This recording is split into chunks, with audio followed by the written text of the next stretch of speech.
Good morning. Voi ni tho chan ni som ni. Ania tun handar kwale chan veri to kan tho ve deu cha. Tho ni na tho pa ngai. Kan mut khandar level ni to mo. Kan meng rei lut to ka. Chan zong hin omar lai vel han kan dak vak ngam lawa. Chan khwa hi ala nyam khop me a ni lang vel deu chawa. Chakan in pek nga la ke ni hi kishan gara kan phei nga cheni kutub minar velan kal dona chen chak lo boka nga ba sin anon phei nga chuti ro chuan ki ni hi tlang pui te na choko va e pui nge kana kom pui chung zungin arsa kan e a thil dang e ve te po chak om ve deu to a branch dang hi an ho zo deu dak to a mumbai hi dar som pakhat ve lang mani house an phei dona ke ni hi som pani vela ron phei ka ringa chuan kan training a le som li nia ta chuti hun vela chuanin keni po dali dar thum vela train station kan panang jam chung nen no amun hi chuan ma sengin neta che mani ko kan main entrance khania chuan oi ka shitlang do na mo na tuk le changa na tuk la ya kan theng do na zai lai dar nga le ni somli ya train chaka nga tuk lai dar nga chuan ka shitlan me chuan poi do nu tok zing ni lum ai so lai paleng tur smart lut tok sa Sunday dress nen new colony akal don oi astric the khu dahan Hyderabad ho an chuak chep dar som pakhat ve dan chaw don dar som ari chaw kalang ve do sin kalang vem sira ka ding zo lo ni kal gin tip ja tera an chwa san don he hela ma hen signal ka nei lo ni zana upuyan min ha oh YouTube lama po om nga langin lo endon book niya min hao sup le ka hoi dei don le lam yaman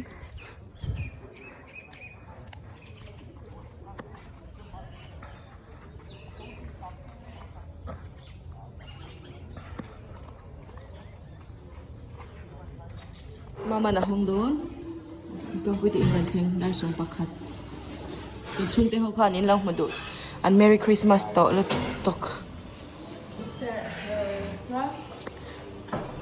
không nghe exo te cho mà na hay inoin min ron bia kala en man lo inge so ngai kha ka po na eng marking box si lo wa bua ve shim bye bye rồi đấy khalia kanin mudon ya baite o yes thank you boy Sai lo ka so mi so variety store ti lo ngalo. So bye bye ro ina itu peso an ngai sak lo che Bye bye. Oma bye bye. Mai ngai chala wa dang pui ka. Kishan guard sungi ko nga chelut tok kan ho phei house a kan phei do na dar ni vel che chiania tu na hian house a chegin dar thuma basin train station kan pan do na chuan kan nu nawin kan man chuan priya a kan kal ang midang hi chon e vel me kin karing daka khat la ne ahun ahla lawa ta changa house chu zak da songa te zai kan kal don hemi phe a hian anom chin ma chon mo ma ai okay ka shop ka shi dang don ka shop a phui vek gong chia zia sumo ngai na om lo saro po kan kal man ta lo ni kha darn ruk vel de tho chok tu ka dar tu ma train station pat dura ni sia ke mani gan ni lawang branch dang ani khale boi nang vela khan ka le che chat wana ma se dun mi trip shim footage pai mo be mo video clip de hi oi helai pe ka kal lo na re to ja hi chu wang chuan video ka lo thei lo metro oma chang ya vai khan ma wasan vihar hi kala kal le lo shim shim metro po hi aran na re to kan kal nun ber house kan thlen nun ber jan metro kha an ri ruang chan chau he Mizoram House ko ban soi te ube he hi metro nia metro bula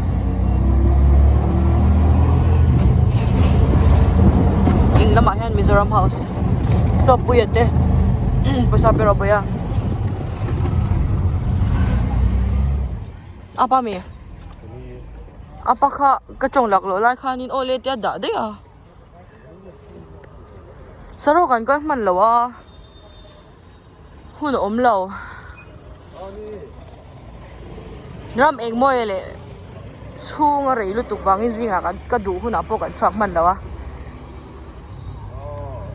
hela hi dingla mahan priya velam pangso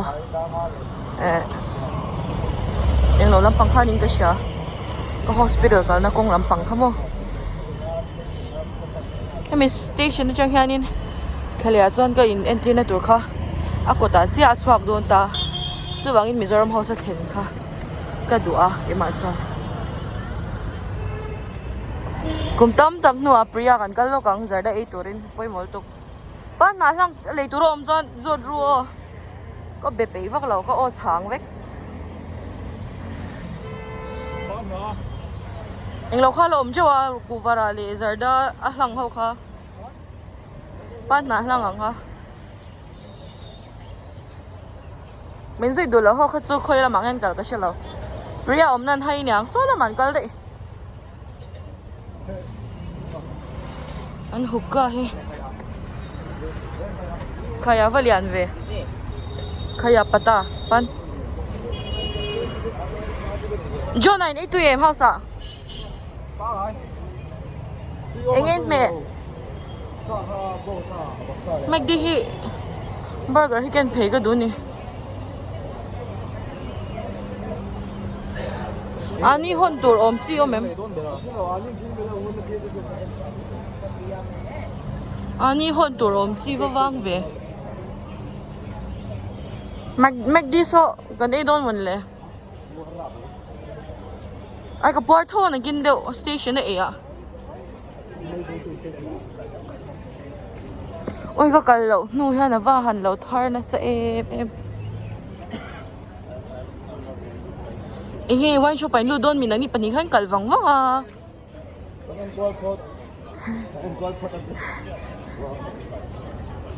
oi helai no chu tiu teu re wa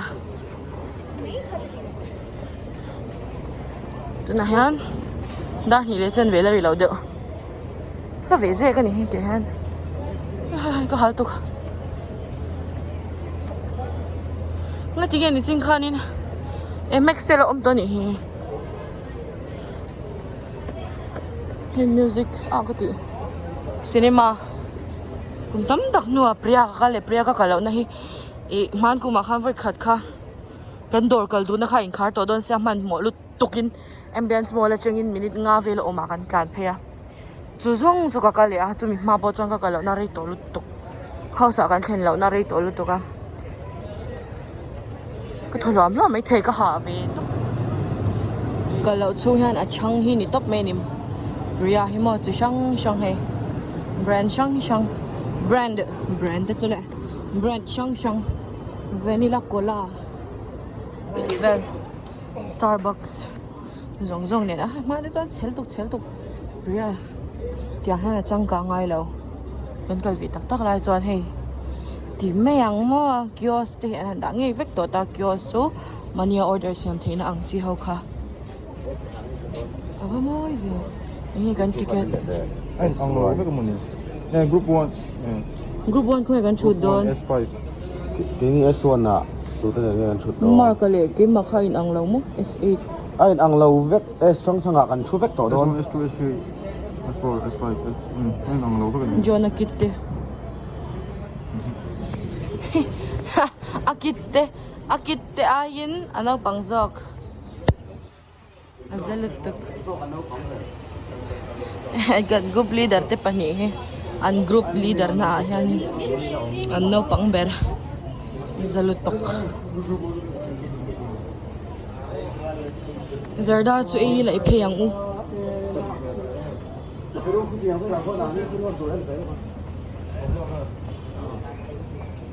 I GPay doon mi.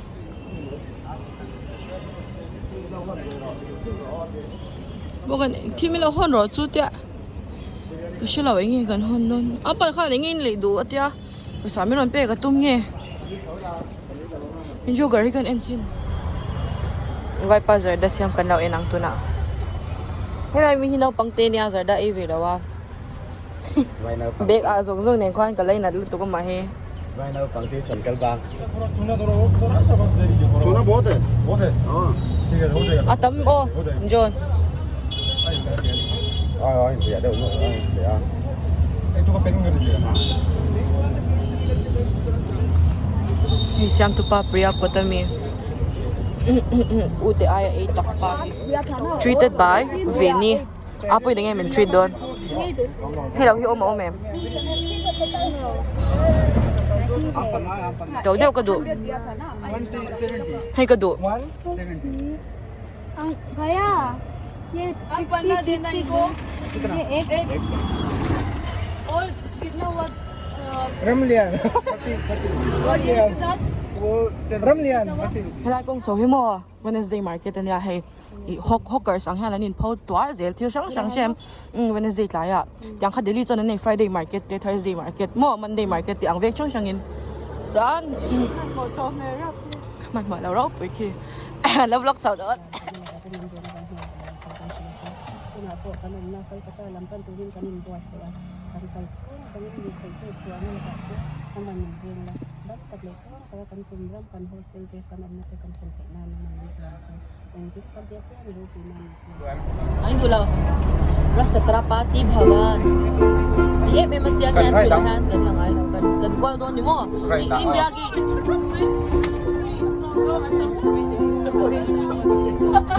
Zong an fufur me 3:38 Zahar tung le minute som tung pariyad train station kan keng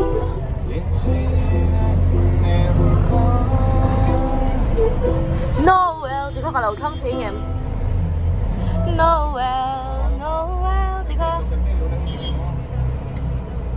entry so konsa badada Baya, concert, gate, conch, kakuma se vur ke ile chak tu tuk alum kati, korlum haki. Ama sut ke sakaya, akal dei don, apagar lo tu ke, ama sut ke, amu akal dei. Heng kau lah an, oi akap kara pakati na ron tun zigzag. Kata che palom. Cái chỗ li một cái tí chú hay mi cái kia một cái kia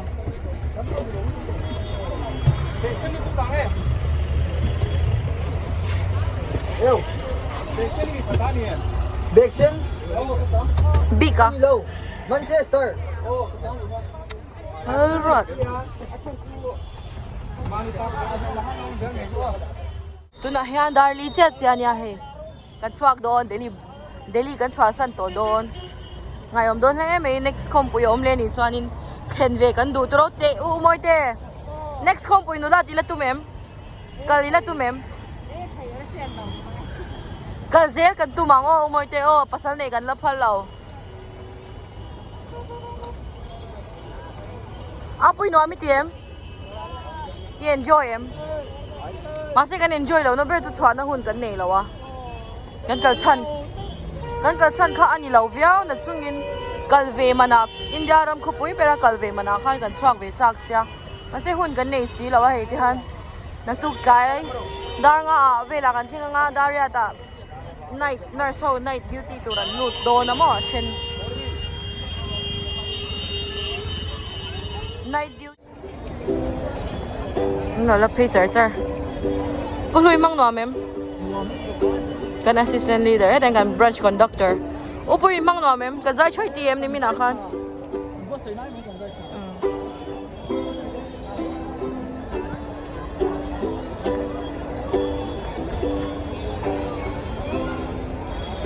An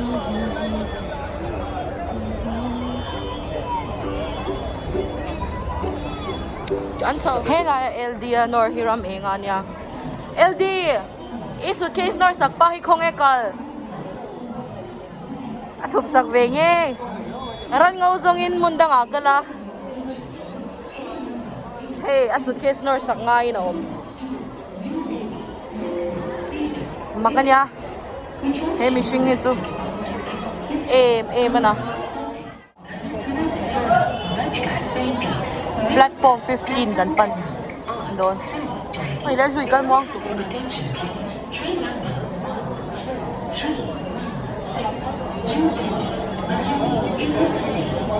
Moy det ve.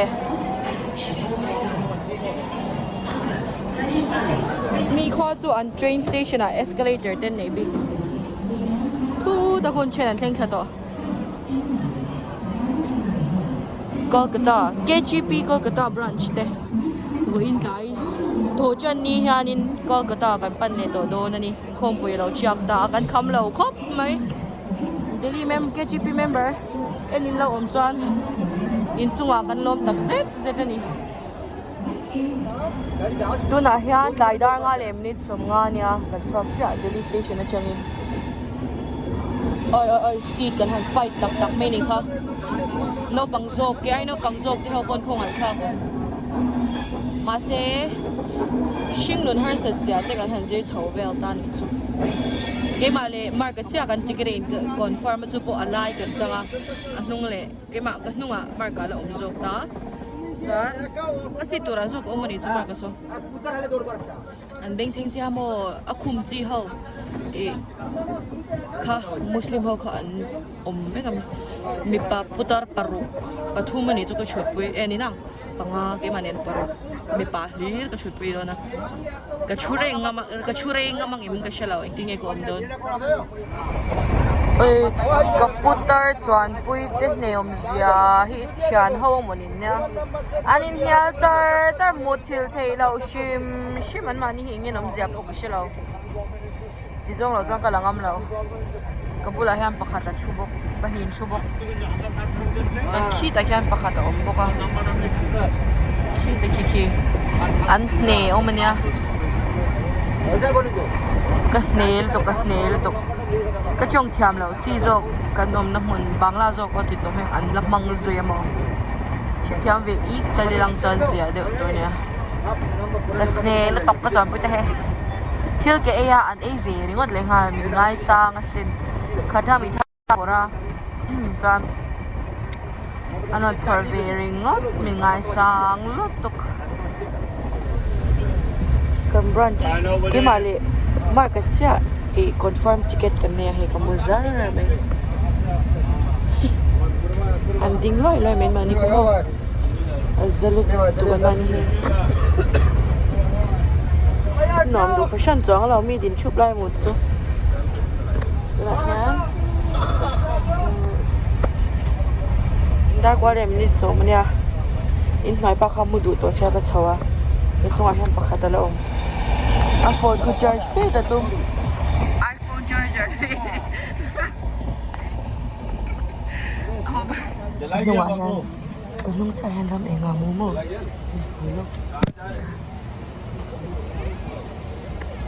Ram eng Achung lampang MS ha Good morning tuna hian zingar sari le sanvenia kamut na jeng ka chuk thade uchia da ruk le diva kan ka hartwa ka shitlang lut tuka kapuan ka lo la chhuak si lawa rameng bula om dai box ya mo pedifil konom ne ka shelaw shim pakhat main avot dan nuam tok vel mase hik chep voin tai dar nga a ka ka da kan thengang na ka somni pathum de thwa ani chu rei wang don khop mai ni le nin eng ma gala e manglo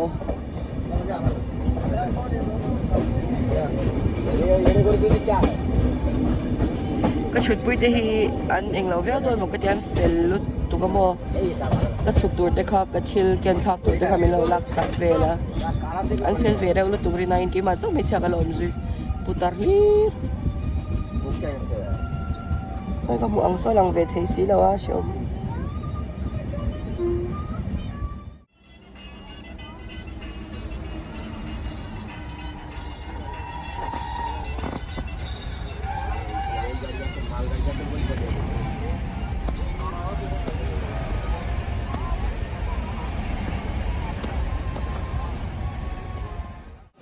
Zing daria ta bial rod fang mar kanen kan nung bera.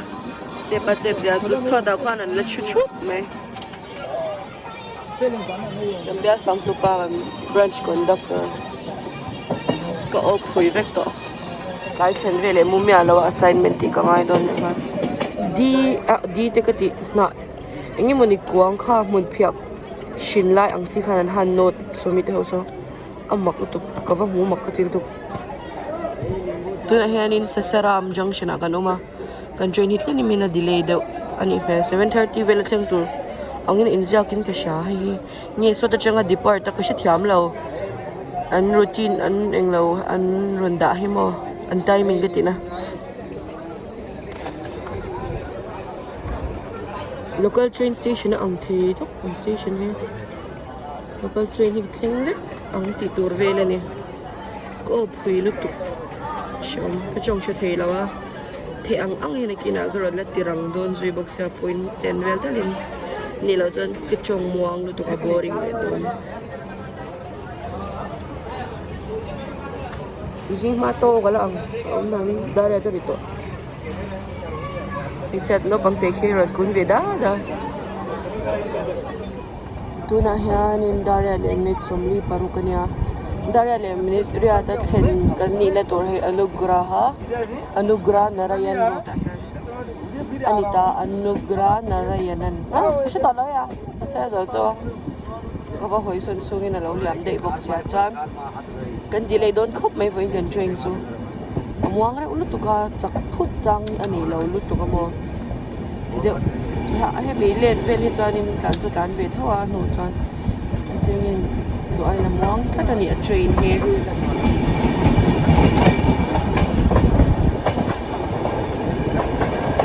palum sau chan an bu kat na an bu lak na ho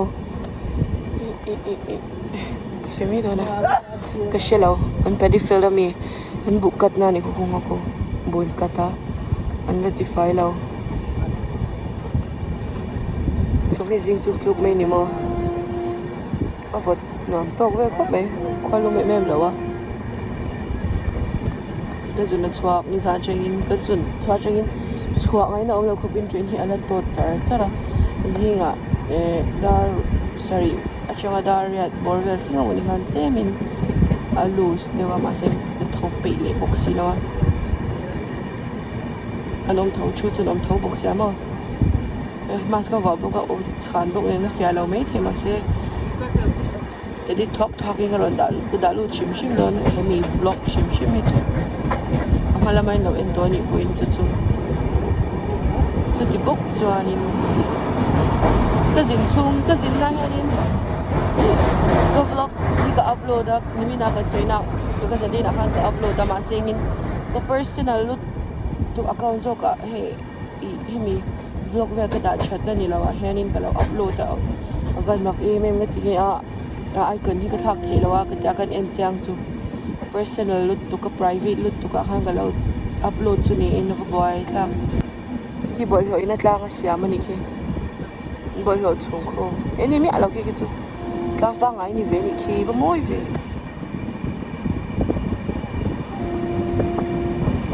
ta la lo charger ko va pa che lo thei lo charge pa chi tlang kha amoy velo to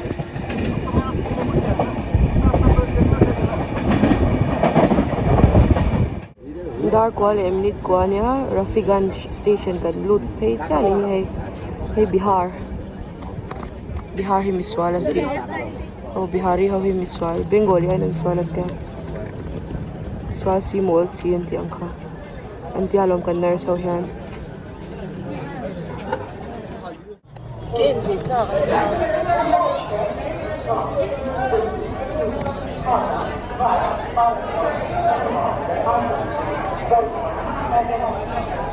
Mình hi.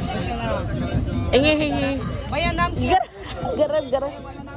बढ़िया चीज है खाइए ना बिहार का मौसम Aba thui ve.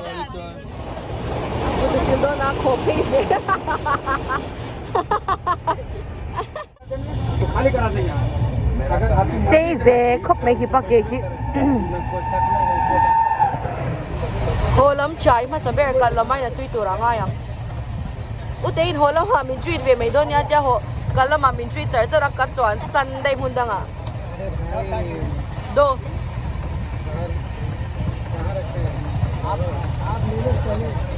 Ủa mình là đủ về em lệ.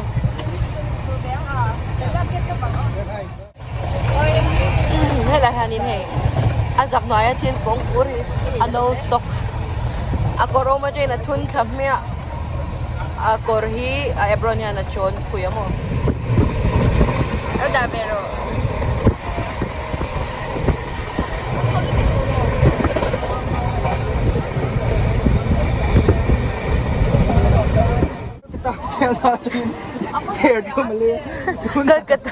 Kan hola makan idol. Kira mega silipar bunmol. Ara mega teka tilan marka. Rama ate ya. Buhay siya. Marka sir tu makaya kan sui dul dul ay tay pakat. In fact ay thau thei mo. Kaka lâu một tuổi đủ lút tụ khém để bạn nhỉ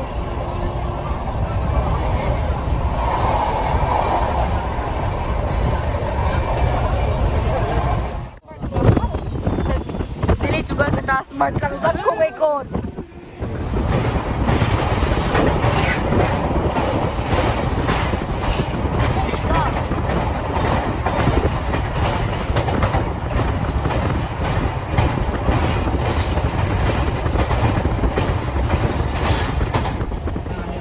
apoy ikalvele hey uno kan kel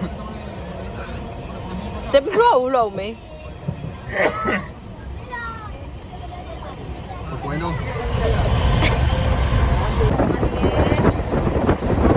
Hindi na leme ang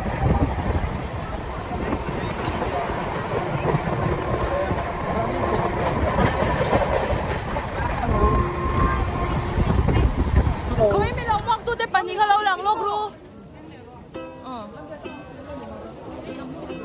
Nang matiro pwede ka sa lelok po domi. Yan to may ganting. Ko harda kaya harsanda Kumada Nelpanin suwa Kami bek sa tong pawang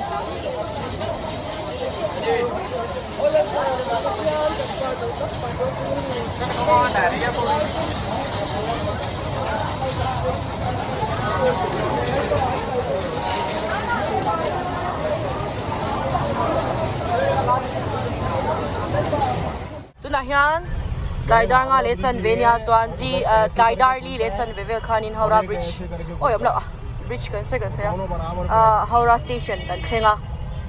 Chuan tihian kan in kan pananga nagtuga chingin routine ngai bokin उसे Howrah chen na an kalanga chen college chen school ka nom lela chuan वैसे ही in ngai om hlom khop mai branch are abi tekin riak lu thau kha in lo en ve ni chuan in ngai om tak z ni ringot mai ni wo he nom kan tilu tu ka kan o te chang howa shitlang kan hon de urewa jingara phejong an chong cha thei lo ni chu Delhi kan ngai chuan branch shang shang abi tekin Hyderabad te Bangalore zaina alo tel ho te kha uno card ron uno ron khel ve te ho oi beng cheng lu tu kan khwa kan ne le to a sha thei to lo